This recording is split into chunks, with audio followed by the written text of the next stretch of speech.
Good morning everyone. हम लोग आगे बढ़ते हैं फंडामेंटल राइट में।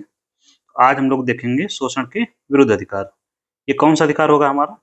हमने समानता का अधिकार पढ़ा, स्वतंत्रता का पढ़ा, और ये तीसरा है शोषण के विरुद्ध अधिकार। इसका उल्लेख या इसके अंतर्गत दो आर्टिकल्स हैं। कौन कौन से? अनुच्छेद 23 और अनुच्छेद 24। तो हम दोनों को अलग अलग करके देख लेते हैं कि अनुच्छेद 23 में क्या है और अनुच्छेद 24 में क्या है। ठीक है, तो पहले देखते हैं अनुच्छेद 23। अनुच्छेद 23 में प्रावधान क्या है? यह मानव दुर्व्यापार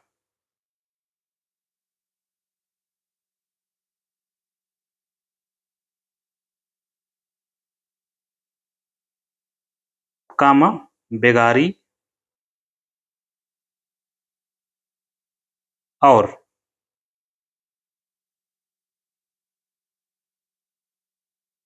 बलात् श्रम के विरुद्ध अधिकार है।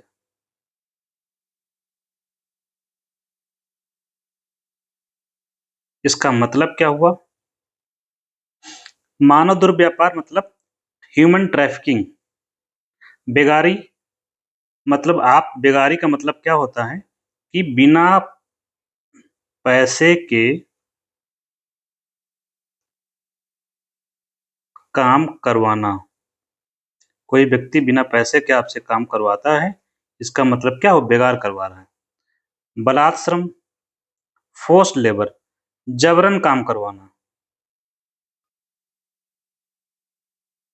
मतलब ये किसी व्यक्ति से कोई ना तो जबरन काम करवाएगा, ना तो बिना पैसे के काम करवाएगा, ना ही उसका मानव का व्यापार करेगा, ट्रैफिकिंग। ठीक है, मनुष्य का व्यापार करेगा। इस पर क्या है? इसके विरुद्ध अधिकार प्राप्त है। अगर कोई करता है तो आप सुप्रीम कोर्ट जाकर अपने अधिकारों की रक्षा की मांग कर सकते हैं और आपकी रक्षा की जाएगी सुप्रीम कोर्ट के द्वारा। ये प्रत्येक व्यक्ति को प्राप्त है अनुच्छेद 23 के तहत। और अनुच्छेद 24 में, अनुच्छेद 24 जुड़ा हुआ है 14 वर्ष से 14 वर्ष तक के बच्चों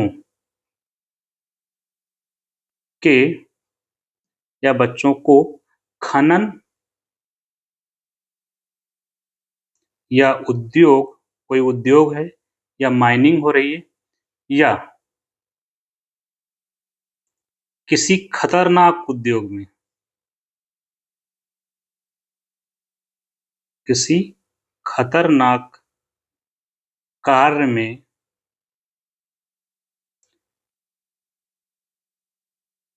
नियोजन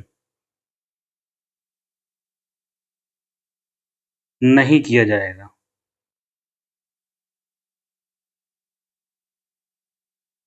मतलब ये अनुच्छेद 24 इस बात का प्रावधान करता है कि 14 वर्ष तक के बच्चे सेफ रहें और सुरक्षित रहें, और उनका किसी उद्योग में, विशेष रूप से जो खतरनाक उद्योग हैं, खतरनाक कार्य हैं, वहां पर उनको काम के लिए नहीं लगाए। नियोजन का मतलब कार्य के लिए, एम्प्लॉयमेंट नहीं किया जाएगा, ताकि 14 वर्ष तक के बच्चे क्या कर सकें।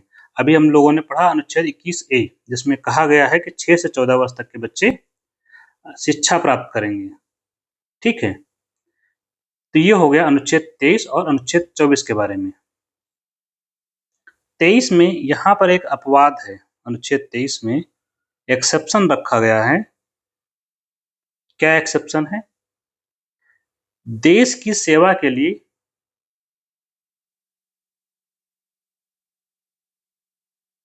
देश की सेवा के लिए राज्य, राज्य का मतलब समझिए सरकार, व्यवहारिक भाषा में, बिना वेतन के बुला सकती है कि आपको फोर्स कर सकती है कि आपको काम करना पड़ेगा। तो इस तरह से शोषण के विरुद्ध अधिकार ये खत्म होते हैं। ठीक है, नेक्स्ट क्या है? चौथा फंडामेंटल राइट हमारा शुरू होगा, धार्मिक स्वतंत्रता का अधिकार।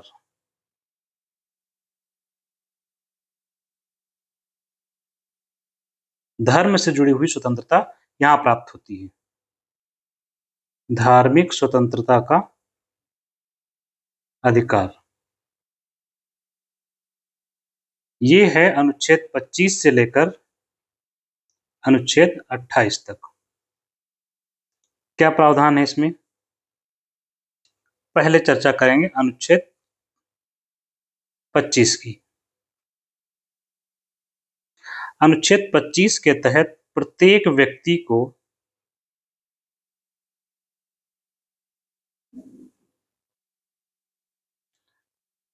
क्या क्या प्राप्त है? अंतःकरण की स्वतंत्रता का अधिकार,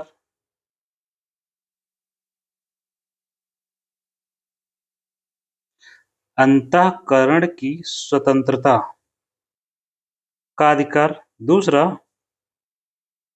प्रत्येक व्यक्ति को अंतःकरण की स्वतंत्रता का, अपने धर्म को मानने का,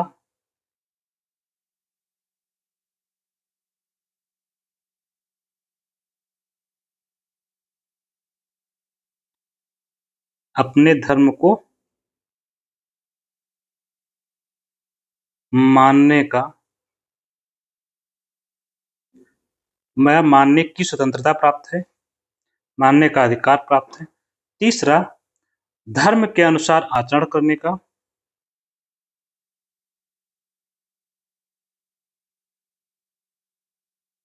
उसी धर्म के अनुसार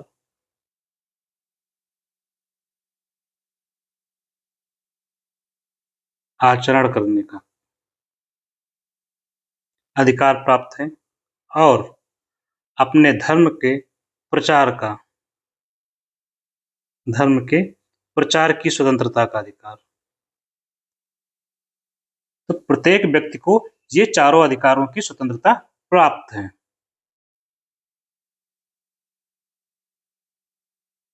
तो चार चीजें अनुच्छेद 25 में लिखी हुई हैं। अपना धर्म, कोई हिंदू मान रहा है, कोई मुस्लिम है, कोई सिख है, तो अपना धर्म। अंतःकरण का मतलब आप अपने अंदर जो सोचना चाहते हैं सोच सकते हैं, कोई दिक्कत नहीं है। धर्म कोई भी मान सकते हैं। धर्म के अनुसार आचरण करना, जैसे कोई हिंदू धर्म मानता है तो वो तिलक लगा सकता है, पूजा पाठ कर सकता है, किसी भी देवी देवता के मंदिर में जाकर अपना रामायण पाठ कर सकता है। कोई मुस्लिम धर्म मानता है तो वह जो कलमा होता है वो पढ़ सकता है, इस्लाम धर्म के अनुसार आचरण कर सकता है। इसका मतलब ये हुआ। फिर आप अपने धर्म का प्रचार और प्रसार कर सकते हैं। तो ये चारों चीजें आपको प्राप्त हैं, प्रत्येक व्यक्ति को प्राप्त है। लेकिन प्रचार की स्वतंत्रता आपको प्राप्त है, प्रत्येक व्यक्ति को प्राप्त है, लेकिन धर्मांतरण का अधिकार किसी को नहीं प्राप्त है। लेकिन धर्मांतरण का अधिकार इसमें सम्मिलित नहीं है। ये नहीं है कि आप प्रचार प्रसार करते करते धर्म परिवर्तन करवा रहे हैं।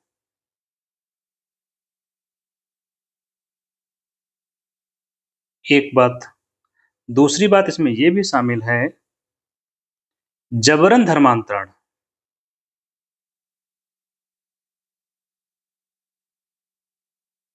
जबरन या धोखे से, गलत, छोटी मोटी गलत बातें बता करके, लालच देकर भी धर्मांतरण नहीं करवा सकते। धर्मांतरण करवाना फंडामेंटल राइट, संवैधानिक मूल अधिकार का उल्लंघन होगा। और कोई जब ऐसा करता है तो उसके खिलाफ हाई कोर्ट या सुप्रीम कोर्ट में रिट दाखिल की जा सकती है कि भाई इस अधिकार का उल्लंघन हुआ है। लेकिन लेकिन कोई व्यक्ति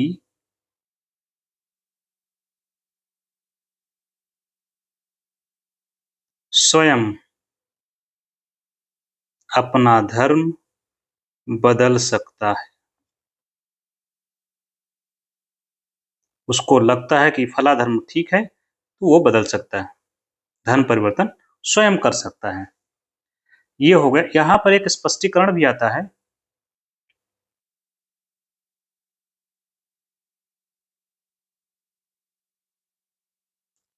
एक बार क्वेश्चन यहाँ से पूछा गया है, जैसे सिख धर्म के लोगों को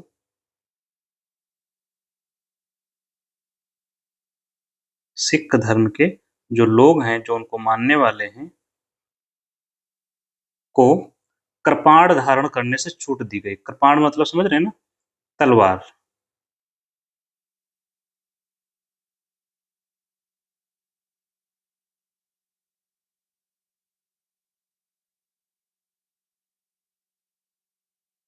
और कोई नहीं धारित कर सकता, अनुमति है संविधान के तहत। क्यों? क्योंकि कृपाण धारण करना, यह तलवार धारण करना, यह उनके धर्म का यह उनके धर्म का अभिन्न अंग है। क्या है? धर्म का अभिन्न अंग है। कैसे?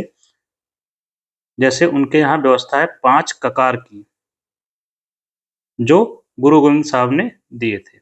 5 ककार कौन से? केस, कृपाण, कड़ा, कंघा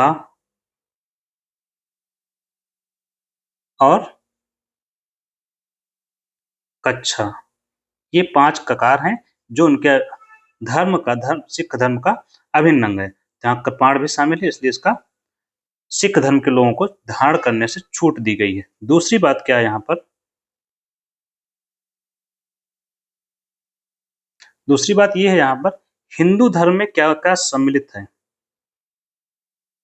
मतलब अनुच्छेद 25 में अगर हिंदू धर्म कहा जा रहा है तो हिंदू धर्म का तात्पर्य क्या समझा जाएगा? हिंदू धर्म में कौन कौन सम्मिलित है, क्वेश्चन पूछा गया है एग्जाम में। तो हिंदू धर्म में हिंदू तो सम्मिलित ही है, इसके अलावा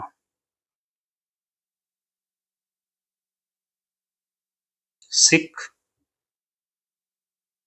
बौद्ध और जैन, ये तीनों भी सम्मिलित हैं, क्योंकि हिंदू धर्म की शाखाएं हैं।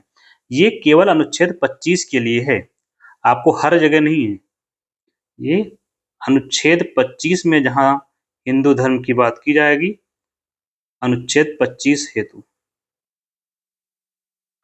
केवल भी लिख दे रहा हूं, अलग आपको नहीं समझ लेना। केवल अनुच्छेद 25 की जब हम बात करेंगे तब उसमें ये चीजें शामिल की जाएंगी। यहां पर भी निबंधन लगाए गए हैं। अनुच्छेद 25 में भी युक्त युक्त निबंधन है। कौन कौन से? जैसे लोक व्यवस्था के नाम पर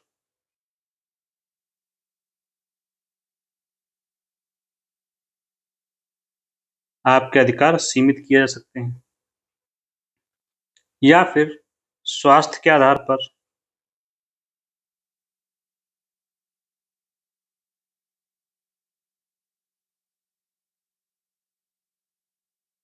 जैसे स्वास्थ्य के आधार पर जो कई धार्मिक मान्यताएं होती हैं, तो उनको अमान्य किया जा सकता है धार्मिक मान्यताओं में। और सदाचार के आधार पर, मोरालिटी के आधार पर। सदाचार क्या है? जैसे नैतिकता में आपका नर बलि है, पशु बलि है, इन चीजों पर रोक लगाई जा सकती है। या सती प्रथा है, ईटीसी। तो ये खत्म हुआ हमारा अनुच्छेद 25। नाउ नेक्स्ट है अनुच्छेद 26। अनुच्छेद 26 क्या कहता है? धर्म के बारे में ही है। धार्मिक संगठन को स्थापित करने की स्वतंत्रता, किसी भी धार्मिक संगठन की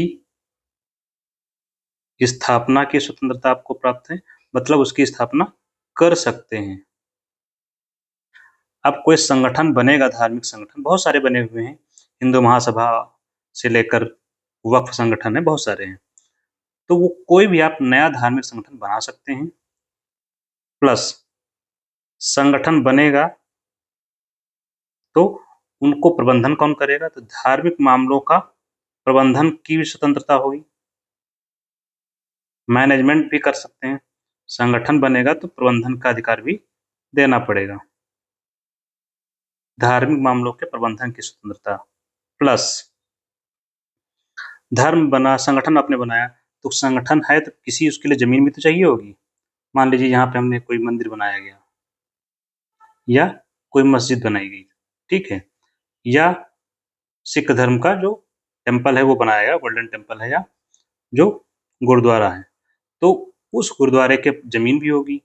तो वो जमीन क्या है? संपत्ति होती है। जमीन क्या होगी? यह है संपत्ति। तो पहले आपने संगठन बनाया, संगठन का मैनेजमेंट प्लस संपत्ति की खरीद फरोख्त या धार्मिक प्रयोजन के लिए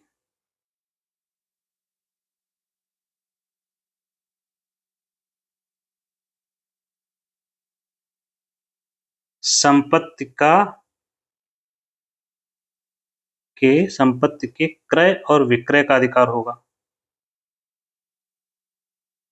और जब संपत्ति आपने खरीद ली तो इस संपत्ति के प्रबंधन का अधिकार।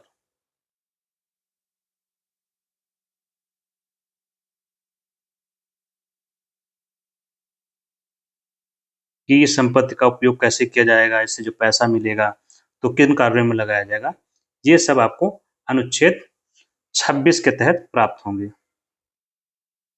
नेक्स्ट क्या है? अनुच्छेद 27। अनुच्छेद 27 क्या है? ये टैक्स से जुड़ा हुआ है। मतलब ये राज्य ऐसा कोई टैक्स नहीं लगाएगा, ऐसा कोई कर नहीं लगाएगा जिसका प्रयोग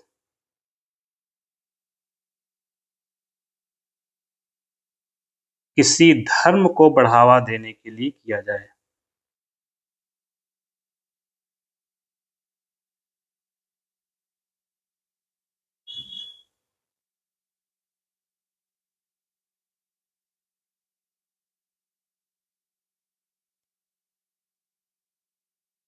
के लिए किया जाए।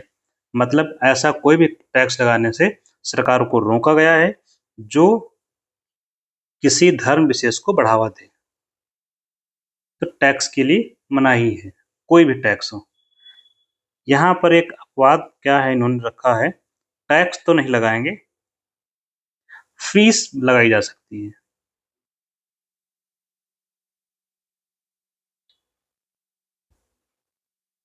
फी लगाई जा सकती है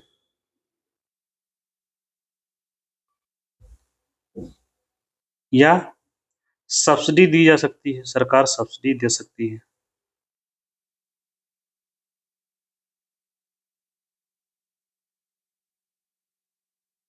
जैसे जो समाज के वंचित लोग होते हैं उनके लिए धार्मिक मान्यताओं को पूरा करना है, और बहुत गरीब लोग हैं धार्मिक मान्यताओं को पूरा करने के लिए।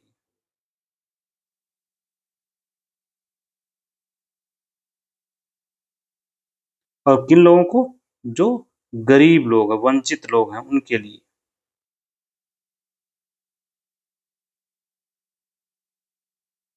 जो अपनी धार्मिक मान्यताएं नहीं पूरा कर पा रहे हैं। ऐसे में जैसे सब्सिडी वाले में आपका हज यात्रा है या अमरनाथ यात्रा है।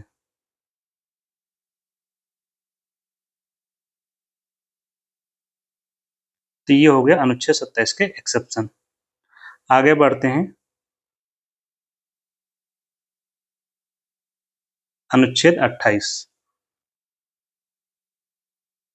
अनुच्छेद 28 में स्पष्ट प्रावधान किया गया है कि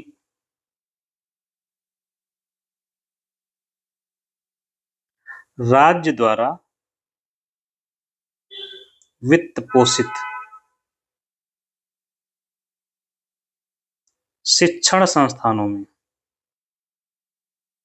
शिक्षण संस्थान मतलब स्कूलों में जहां पर सरकारी पैसा लगा हुआ है, राज्य द्वारा वित्त पोषित शिक्षण संस्थानों में धार्मिक शिक्षा नहीं दी जाएगी।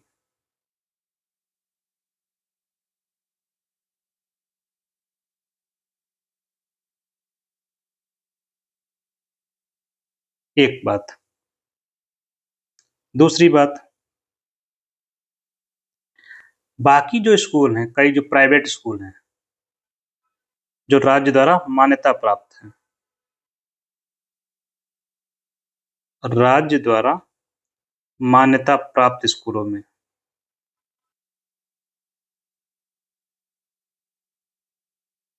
शिक्षण संस्थानों में राज्य द्वारा मान्यता प्राप्त शिक्षण संस्थानों में धार्मिक शिक्षा दी जा सकती है।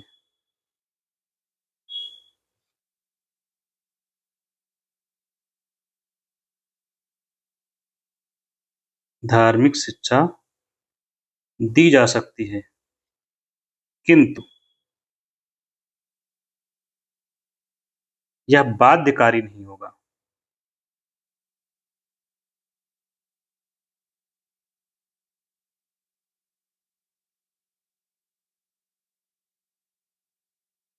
कि कोई बच्चा वह धार्मिक शिक्षा ग्रहण करे।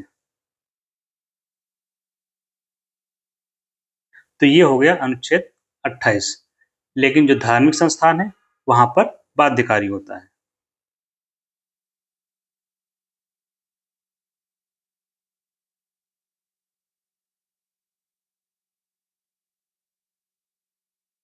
धार्मिक जो संस्थान है समुदाय के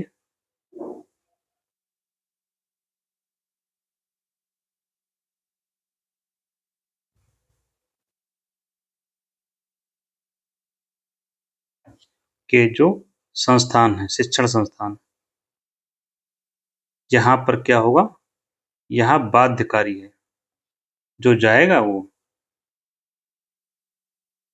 शिक्षा प्राप्त करना ही होगा उसे। तो अनुच्छेद 28 हो गया। तो इस तरह से हमारा धार्मिक स्वतंत्रता का अधिकार भी खत्म होता है। अब हम बढ़ते हैं आगे। हमारा 5वां अधिकार कौन सा है? सांस्कृतिक और शिक्षण संबंधी अधिकार।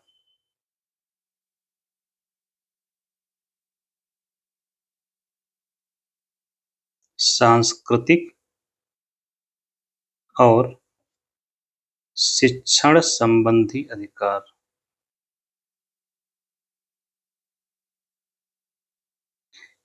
इनके अंतर्गत 2 आर्टिकल्स हैं, अनुच्छेद 29 और अनुच्छेद 30। तो अनुच्छेद 29 देखते हैं हम पहले, फिर देखेंगे अनुच्छेद 30। अनुच्छेद 29 में क्या प्रावधान किया गया है कि अल्पसंख्यक समुदायों को अल्पसंख्यक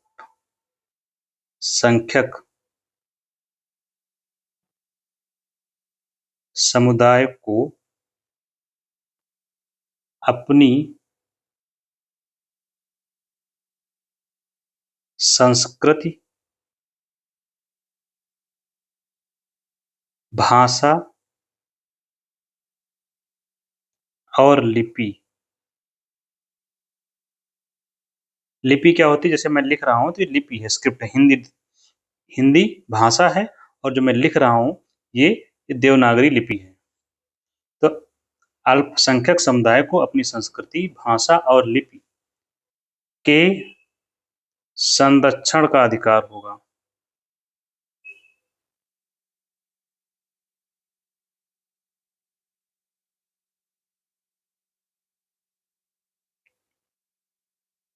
अनुच्छेद 29। और दूसरी बात इसमें क्या है, राज्य के द्वारा कोई भेदभाव नहीं करेगा एडमिशन देने में। धर्म, लिंग, भाषा के आधार पर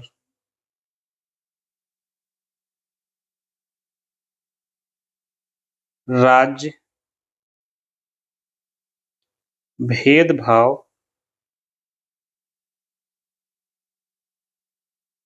नहीं करेगा।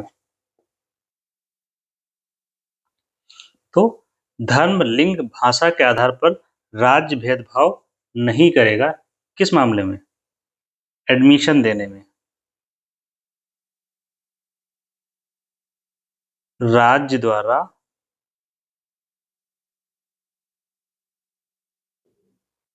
वित्त पोषित स्कूलों में। राज्य द्वारा वित्त पोषित स्कूलों में। स्कूल को लिखते हैं शैक्षणिक संस्थाएं।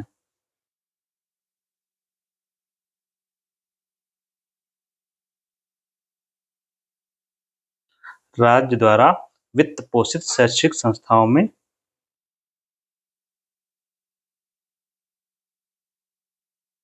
एडमिशन के लिए। मतलब जो सरकारी स्कूल हैं वहां पर एडमिशन के लिए धर्म के आधार पर, लिंग और भाषा के आधार पर राज्य भेदभाव नहीं करेगा, या किसी को एडमिशन के लिए मना नहीं किया जाएगा। ठीक है, ये हो गया हमारा अनुच्छेद 29। नेक्स्ट क्या है हमारा अनुच्छेद 30।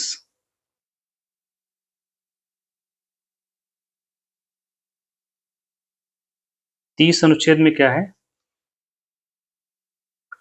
धार्मिक और भाषाई अल्पसंख्यकों के बारे में चर्चा की गई है इसमें।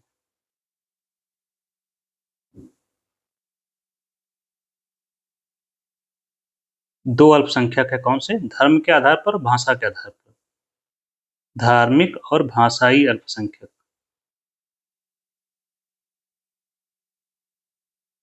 समुदायों को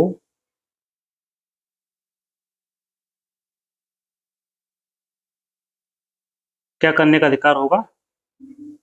अपनी संस्कृति,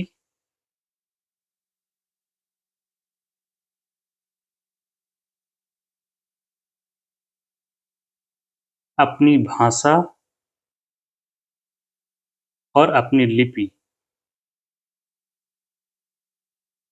के संरक्षण के लिए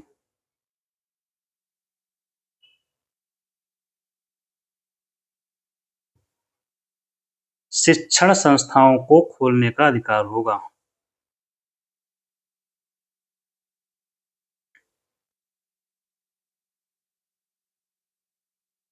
शिक्षण संस्थाओं को खोलने का अधिकार होगा। मतलब जो अल्पसंख्यक हैं, चाहे भाषा के आधार पर हो या धार्मिक आधार पर, उनको अपनी लिपि, भाषा और संस्कृति के संरक्षण के लिए शिक्षण संस्थाओं को खोलने का अधिकार होगा। और खोलने का अधिकार होगा तो उनके प्रबंधन का भी अधिकार होगा।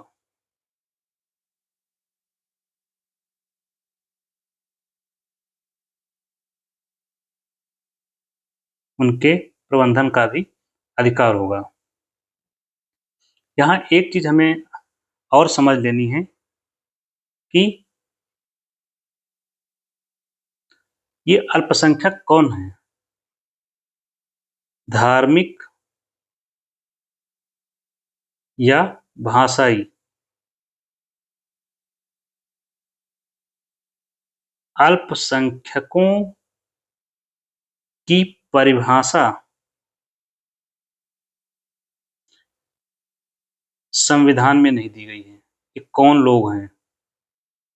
संविधान में नहीं है। कई बार पूछ लिया जाता है, सो हमें पता होना चाहिए। लेकिन हमारा जो एक कमीशन है, राष्ट्रीय अल्पसंख्यक आयोग,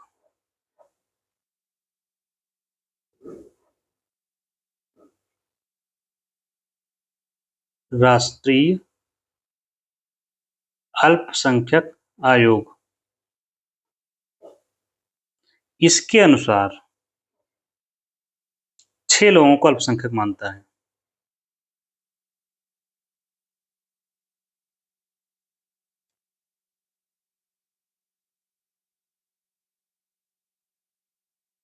इसके अनुसार 6 समुदाय अल्पसंख्यक हैं।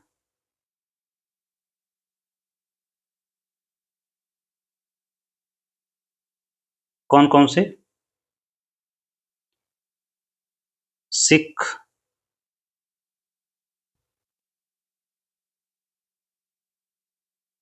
बौद्ध, जैन। 3 हो गए? 3 हैं पारसी,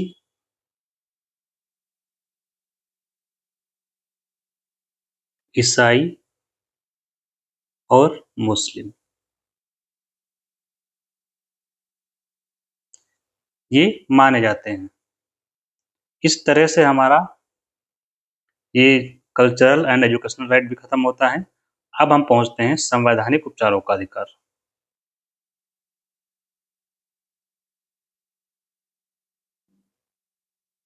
संवैधानिक उपचारों का अधिकार। अनुच्छेद 32, एक ही अनुच्छेद इसमें है।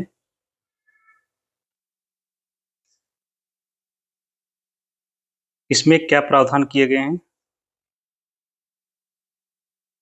एक तो बात ये, जो संवैधानिक उपचारों का जो अधिकार है, इसको बाबा साहब डॉक्टर अंबेडकर जी ने संविधान की आत्मा कहा है। मतलब सबसे ज्यादा महत्वपूर्ण यही है।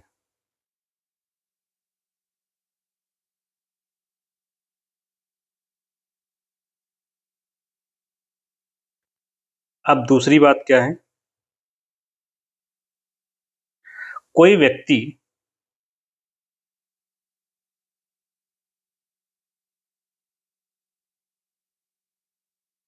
जिसके फंडामेंटल राइट का, जिसके मूल अधिकार का या अधिकारों का उल्लंघन हुआ है,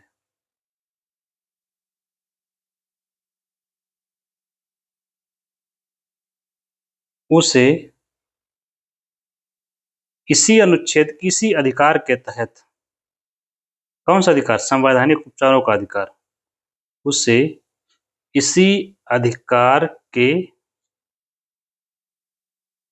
तहत सर्वोच्च न्यायालय में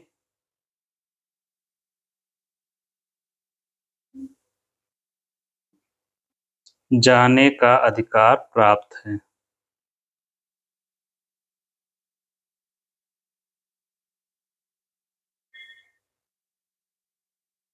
मतलब अगर आपके फंडामेंटल राइट का उल्लंघन हुआ है तो सुप्रीम कोर्ट में जाने का अधिकार जो है वो भी आपका मूल अधिकार है, जिसे क्या कहते हैं? संवैधानिक उपचारों का अधिकार। उपचार का मतलब आपको कोई समस्या हुई जिससे फंडामेंटल राइट का उल्लंघन हुआ, आपका समस्या हुई मतलब राज्य के द्वारा आपको कोई परेशानी दी गई, तो उसके उपचार के लिए आप कहाँ जाएंगे? सर्वोच्च न्यायालय। तो अनुच्छेद 32 के तहत सर्वोच्च न्यायालय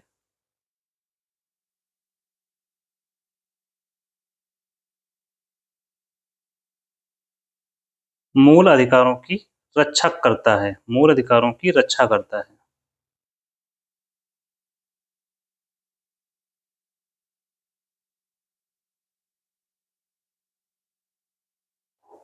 अतः सर्वोच्च न्यायालय क्या है? अतः इसे मूल अधिकारों का संरक्षक कहा जाता है। मूल अधिकारों का संरक्षक भी कहा जाता है। ठीक है। तो ये हो गया संवैधानिक उपचारों का अधिकार। अब ये काम कैसे करता है ये अधिकार, व्यवहार में कैसे काम करता है?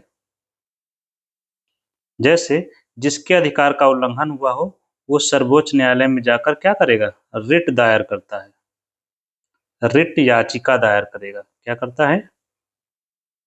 रिट पिटीशन या रिट याचिका दाखिल करता है सुप्रीम कोर्ट में। सुप्रीम कोर्ट में।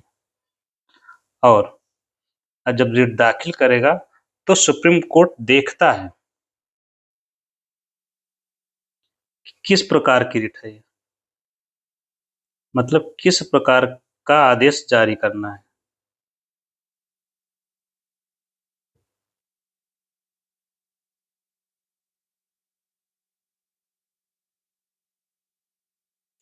तो यहीं से शुरू होता है रिट के प्रकार। कितने प्रकार की रिट याचिकाएं होती हैं जो आदमी दायर या दाखिल कर सकता है? रिट पिटीशन, रिट याचिका के प्रकार। आपको मालूम होगा यहाँ पर रिट जो है ये कहाँ से ली गई हैं? ये यूके के संविधान से लिया गया है, यूनाइटेड किंगडम या ब्रिटेन के संविधान से प्रेरित है। ब्रिटेन में संविधान तो है नहीं, अलिखित संविधान है।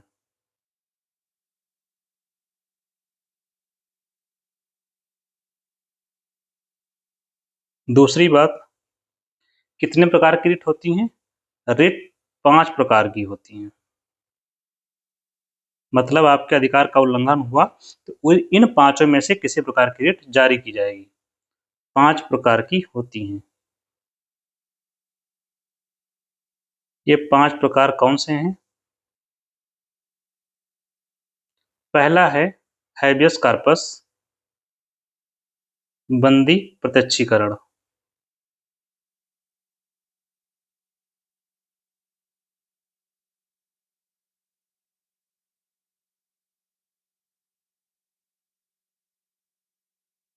दूसरा है परमादेश या मैंडेमस।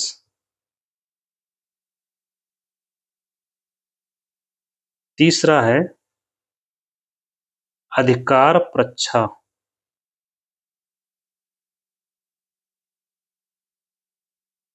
क्यो वारंटो।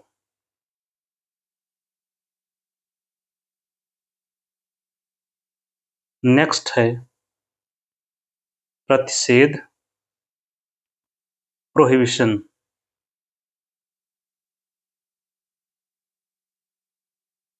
लास्ट है उत्प्रेषण, सर्स्योरारी। ये 5 प्रकार की रिट जारी की जाती हैं। अब हम लोग एक एक करके समझते हैं क्या है रिट। तो पहला है बंदी प्रत्यक्षीकरण।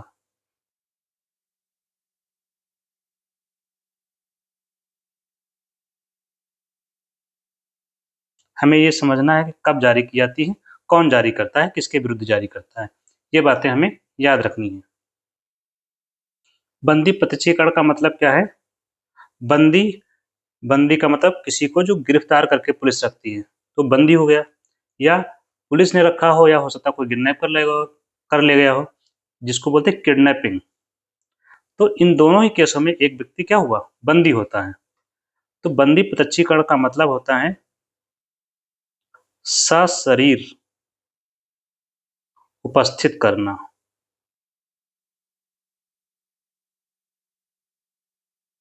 या आपसे हैबियस कार्पस का मतलब पूछते हैं कोई एग्जाम में, तब भी हैबियस कार्पस का मतलब भी यही होता है। कार्पस का मतलब होता है शरीर। तो सशरीर उपस्थित करना किसके सामने? कोर्ट के सम्मुख। कोर्ट कौन सा? सर्वोच्च न्यायालय। तो ये रिट तब दायर की जाएगी जब कोई व्यक्ति या कोई राज्य, इसके बारे में एक समझते हैं, किसके विरुद्ध जारी की जाती है। सीधे सीधे दो शब्दों में किसके विरुद्ध जारी की जाती है? तो जारी की जा सकती है एक तो किसी व्यक्ति के विरुद्ध।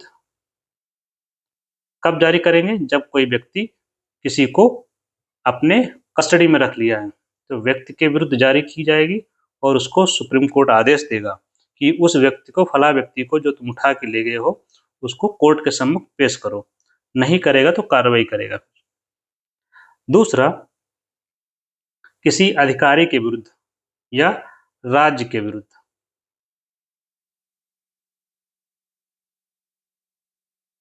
तो राज्य में अधिकारी आते हैं, तो अधिकारी के विरुद्ध भी जारी होगी। अधिकारी कौन? जैसे आपका एसपी है, आपके स्टेट का, उसने किसी को अवैध रूप से गिरफ्तार कर रखा है, ऐसे केस में राज्य के विरुद्ध जारी की जाएगी। तो ये हो गया किसके विरुद्ध जारी की जाएगी, बंदी प्रत्यक्षीकरण। और जब कोर्ट के सम्मुख आएगा तो कोर्ट आदेश देगा। क्या आदेश होगा? यदि सही है गिरफ्तारी तो ठीक है, और अगर अवैध है तो उसे मुक्त कर दिया जाएगा।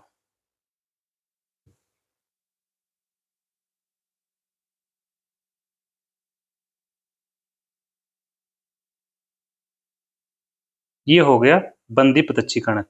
यहाँ पर कई बार आपसे पूछा जाता है कि कौन सी रिट निजी व्यक्ति या प्राइवेट पर्सन के खिलाफ जारी की जाएगी, तो ये है व्यक्ति, यहाँ जो लिखा हुआ प्राइवेट पर्सन ही होता है, घुमा फिरा के पूछा जाता है, क्योंकि व्यक्ति हमेशा निजी ही होता है। दूसरी रिट है परमादेश।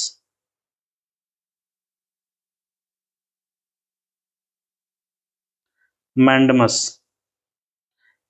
ये कब जारी की जाती है और किसके द्वारा, किसके विरुद्ध जारी की जाती है?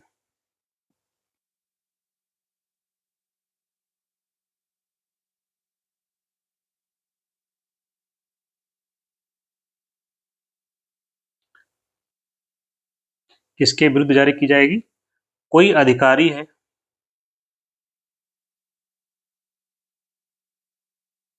या जो कार्यपालिका है, कार्यपालिका के अंतर्गत सभी लोग आ जाते हैं,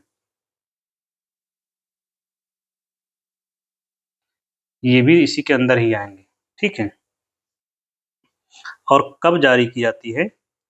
यदि कोई अधिकारी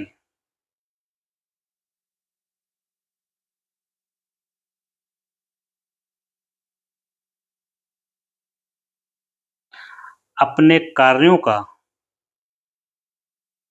अपने कर्तव्यों का निर्वहन ना कर रहा हो, तो मैंडेमस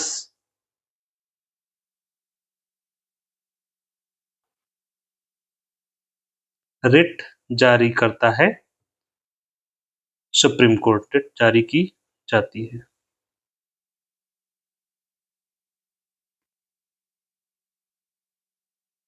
और क्यों जारी की जाती है आगे? कि वह नियम के दायरे में रहते हुए कर्तव्यों का पालन करें। तो यदि कोई अधिकारी अपने कर्तव्यों का निर्वहन नहीं कर रहा है तो कौन सी रिट जारी की जाएगी? मैंडेमस। परम आदेश, परम का मतलब सर्वोच्च आदेश हो जाता है। नेक्स्ट आता है प्रतिषेध। इससे पहले क्यों वारंटो देख लेते हैं।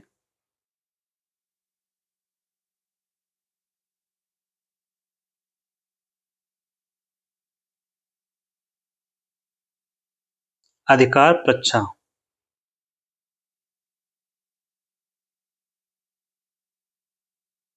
क्यों वारंटो?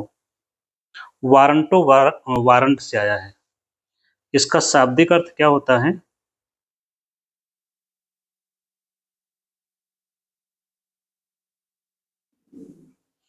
अधिकार प्रच्छा किस प्राधिकार होना चाहिए? मैं अधिकार ही लिख रहा हूं, किस अधिकार से, या किस प्राधिकार से? सही शब्द है प्राधिकार। अधिकार का होता है राइट, प्राधिकार की इंग्लिश होती है अथॉरिटी।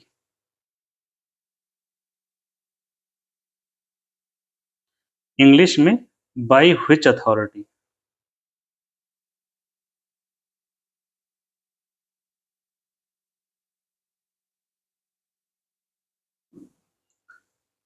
किसके विरुद्ध जारी की जाएगी? तो प्राधिकारी के विरुद्ध।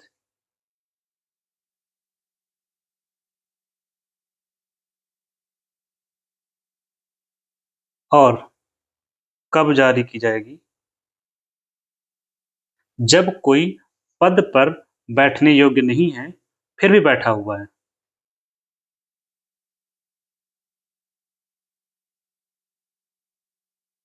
कोई व्यक्ति पद पर बिना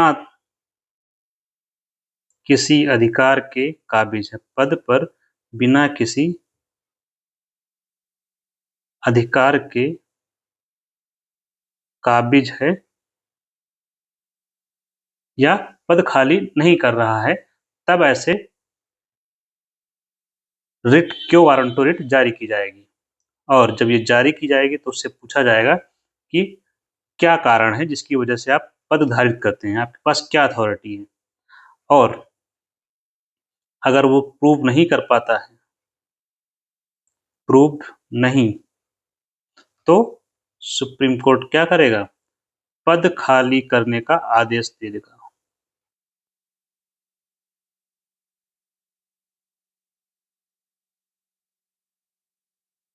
ये हो गया आपका अधिकार प्रच्छा। नेक्स्ट है प्रतिषेध।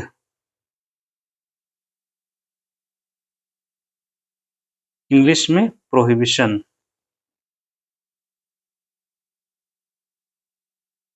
प्रोहिबिशन प्रोहिबिट से आया है, तो प्रोहिबिट मतलब होता है रोकना, तो प्रतिषेध का मतलब क्या हुआ?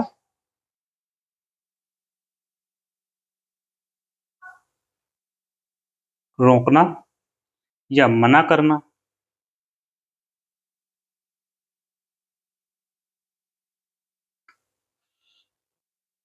तो ये कब जारी की जाती है?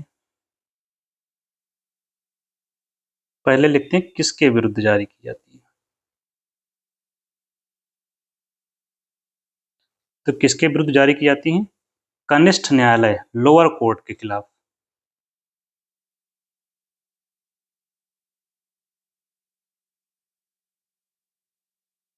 कनिष्ठ न्यायालय के विरुद्ध, या कोई अर्ध न्यायिक संस्था है।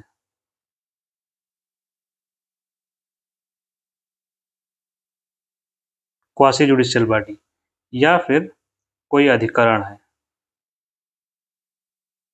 अधिकरण मतलब ट्रिब्यूनल। इनके विरुद्ध जारी की जाती है। और कब जारी करते हैं?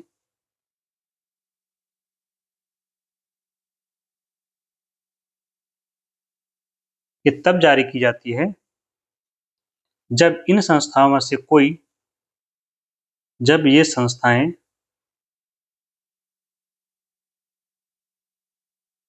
जब इन संस्थाओं द्वारा अपने अधिकार क्षेत्र का उल्लंघन करके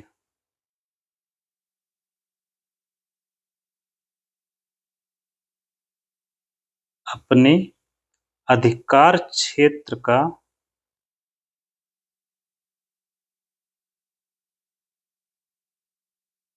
उल्लंघन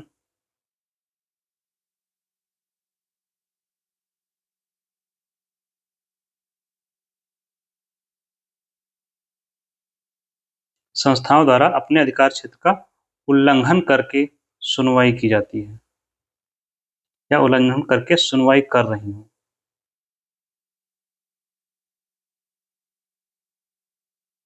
तो ऐसे में यह आदेश जारी किया जाता है। कौन सा? प्रोहिबिशन का आदेश।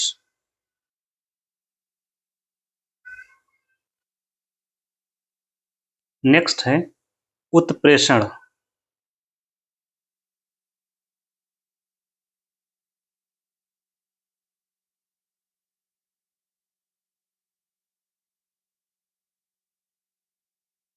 और यहाँ पर प्रभाव क्या होगा जारी करने के बाद?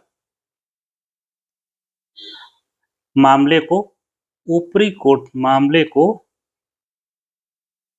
अपने पास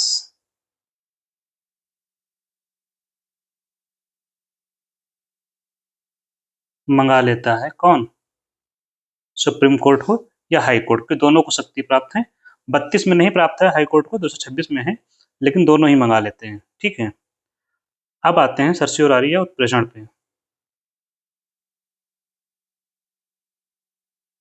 ये रिट किसके विरुद्ध जारी होती है? सेम जो लोअर कोर्ट होता है जिसको बोलते हैं कनिष्ठ न्यायालय, सबऑर्डिनेट कोर्ट,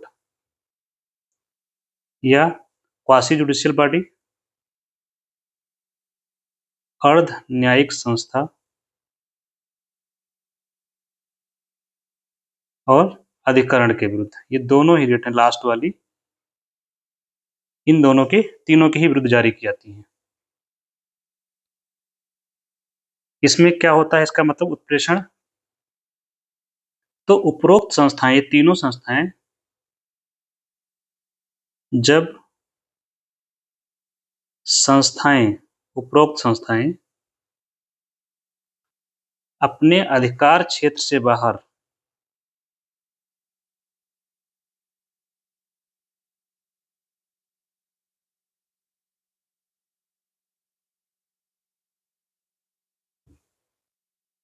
जाकर निर्णय दे देती हैं।